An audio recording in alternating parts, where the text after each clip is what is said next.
Bom dia, pessoal. Matéria da Folha de São Paulo. Venda de carne brasileira para os Estados Unidos despenca 80% antes do tarifaço. Resumo da matéria.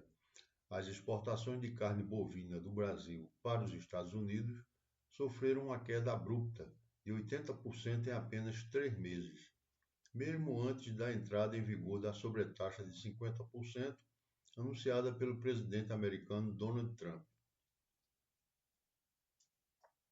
Os dados compilados pelo Ministério do Desenvolvimento, Indústria, Comércio e Serviços e pela Associação Brasileira das Indústrias Exportadoras de Carnes mostram que as vendas caíram de 47,8 mil toneladas em abril para apenas 9,7 mil toneladas em julho.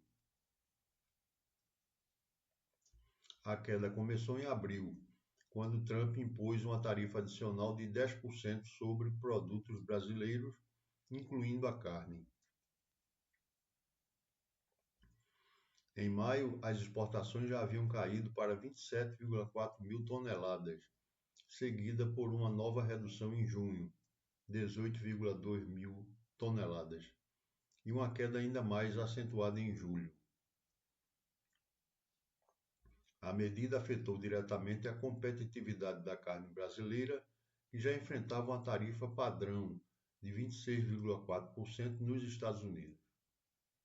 Com o anúncio da sobretaxa de 50%, que elevará a taxa total para 76,4% a partir de 1º de agosto, o cenário se tornou ainda mais desafiador.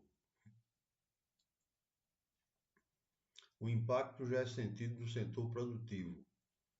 Frigoríficos em estados como Mato Grosso do Sul suspenderam temporariamente a produção destinada ao mercado americano e há incertezas sobre o destino de 30 mil toneladas de carne, já enviadas antes do anúncio da nova tarifa. Além disso, o preço médio da tonelada subiu 12%, passando de 5.200 dólares em abril para 5.850 dólares em julho. Mas esse aumento não compensa os custos adicionais impostos pelas tarifas. Os Estados Unidos são o segundo maior destino da carne brasileira, atrás apenas da China, e o Brasil é o maior fornecedor do produto para o mercado americano, superando Austrália, Nova Zelândia e Uruguai. Apesar da cota anual de 65 mil toneladas com tarifa reduzida, o Brasil vinha exportando quase o triplo desse volume, aproveitando a demanda por cortes como o dianteiro usado na produção de hambúrgueres. Enquanto o governo brasileiro, liderado pelo vice-presidente Geraldo Alckmin, busca negociar com importadores americanos e entidades locais para mitigar os efeitos da medida, a indústria teme que o espaço deixado pelo Brasil seja rapidamente ocupado por concorrentes como Canadá e Argentina. A situação também gera preocupação com o futuro das relações comerciais entre os dois países, já que Trump vinculou a revisão das tarifas a condições políticas, como a revisão de processos judiciais envolvendo o ex-presidente Jair Bolsonaro. Em resumo, a combinação de tarifas crescentes e incertezas políticas criou um cenário desfavorável para as exportações de carne brasileira, com impactos significativos para produtores e a balança comercial do país. Matéria de O Globo. Governo libera 20,6 bilhões de reais para gastos, mas a previsão é de déficit este ano. Resumo da matéria. O governo federal anunciou nesta terça-feira, 22 de julho, a liberação de 20,6 bilhões de reais do orçamento deste ano, previamente bloqueados no início do ano em 31,3 bilhões de reais, como medida de contenção fiscal. A reversão desses recursos foi viabilizada pela melhora nas perspectivas de arrecadação, o que permitiu o descongelamento integral do contingenciamento, reduzindo o bloqueio total para 10,7 bilhões de reais. Essa medida representa um alívio significativo para os ministérios, que terão novamente acesso a esses recursos para suas atividades e projetos, com detalhamento dos valores por pasta previsto para o dia 30 de julho. A decisão de liberar os 20,6 bilhões de reais está diretamente ligada à revisão das estimativas de receita líquida do governo, baseadas em fatores como tributação do IOF, ampliação da arrecadação sobre operações financeiras e ajustes nos mecanismos de compensação tributária. O governo, ao recalibrar essas projeções, detectou um aumento de 27,1 bilhões de reais na arrecadação líquida, o que permitiu absorver parcialmente o aumento de 5 bilhões de reais nas despesas primárias. O resultado foi a criação de uma folga de 4,7 bilhões de reais acima do limite inferior de tolerância do arcabouço fiscal. De acordo com a Agência Brasil, toda a liberação veio do trecho que estava contingenciado, que inicialmente era temporário, preservando assim o teto de gastos estabelecido pelo novo arcabouço fiscal.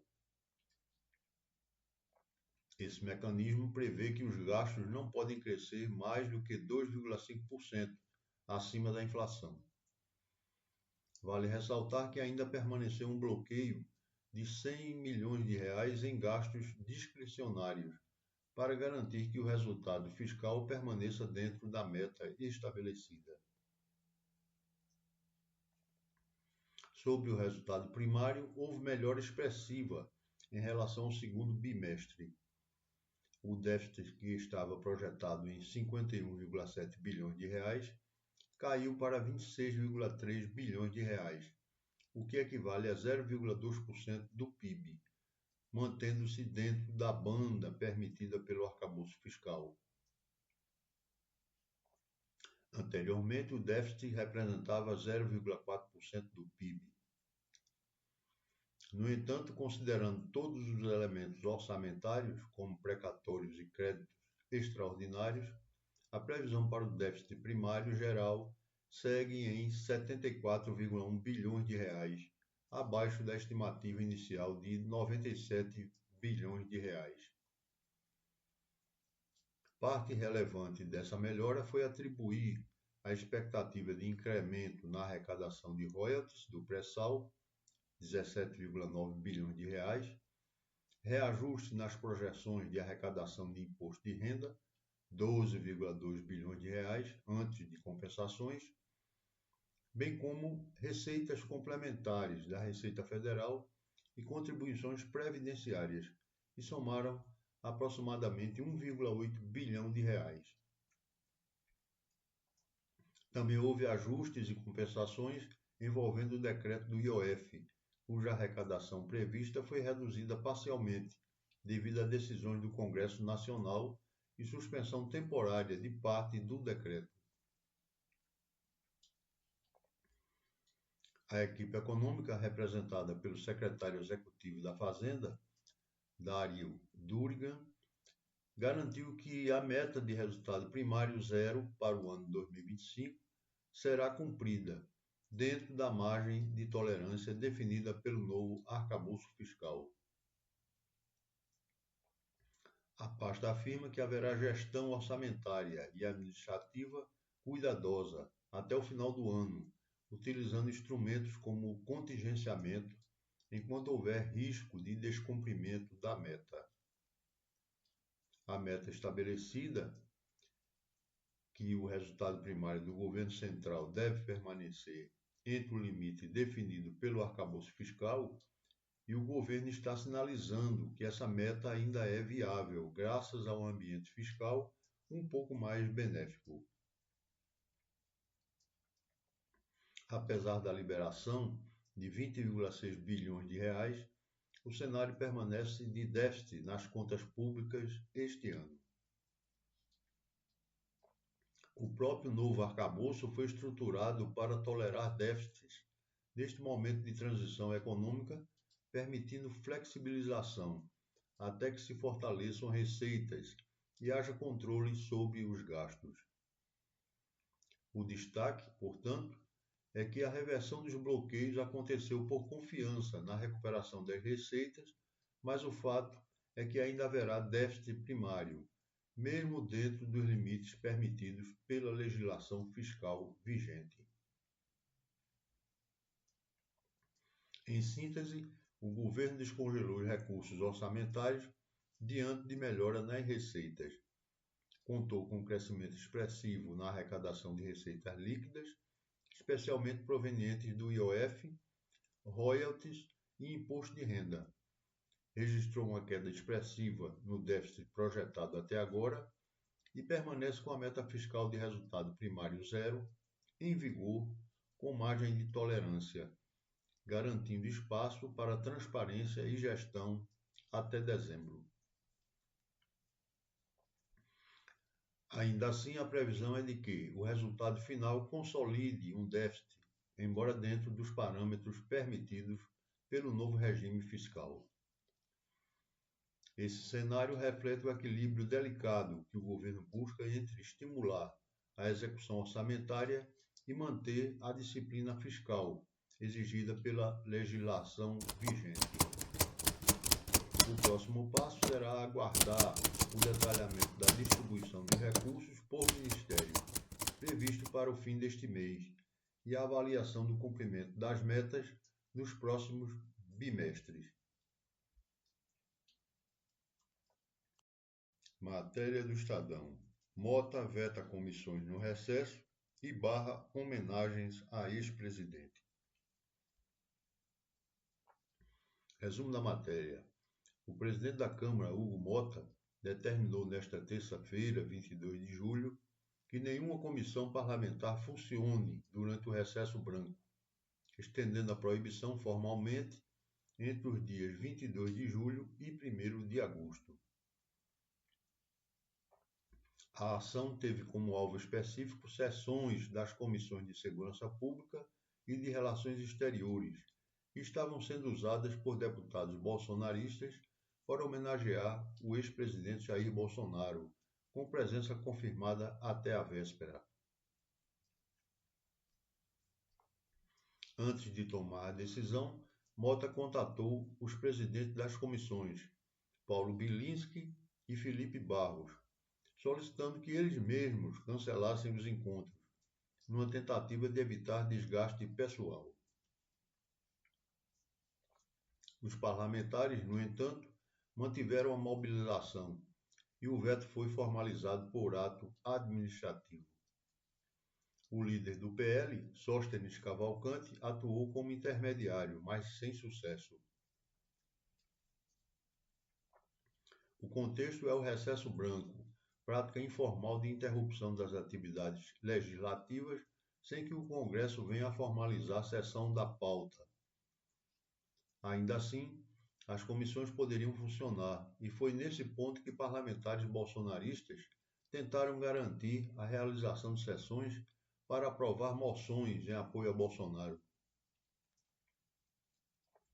Ao perceber a tentativa de atropelo, Mota sinalizou que as pautas poderiam ser retomadas ao final do recesso, em agosto, evitando que a direita dominasse o processo sem amplo debate. No exato momento em que se iniciaram as reuniões, com deposta moção e expectativa de entrega a Bolsonaro, a ordem de bloqueio foi divulgada e os colegiados não foram instalados. Deputados bolsonaristas, entre eles General Pazuello e Zucco, chegaram até a instalar uma placa com o nome do ex-presidente em plenário de comissão, mas foram interrompidos pela decisão. Essa manobra frustrada integra uma reação organizada à ofensiva do ministro Alexandre de Moraes, que determinou medidas cautelares contra Bolsonaro, incluindo tornozeleira eletrônica, restrição a redes sociais e ordens de busca e apreensão. O grupo buscava o uso das comissões para reagir politicamente, com propostas para organizar manifestações e pressionar pelo impeachment de Moraes via PL.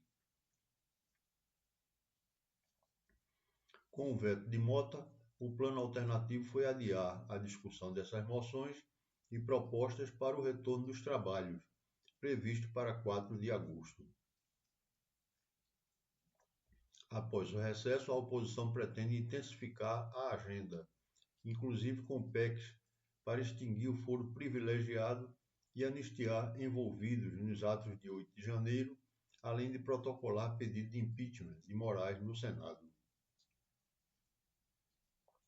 Em breve, com o fechamento deste recesso e a retomada das atividades legislativas, o embate estará reatado em plenário e comissões com acirramento das disputas entre o Centrão, a ala bolsonarista e o Judiciário. Amanhã estaremos aqui com novas notícias para vocês. Curtam, compartilhem e se inscrevam no canal. Até amanhã!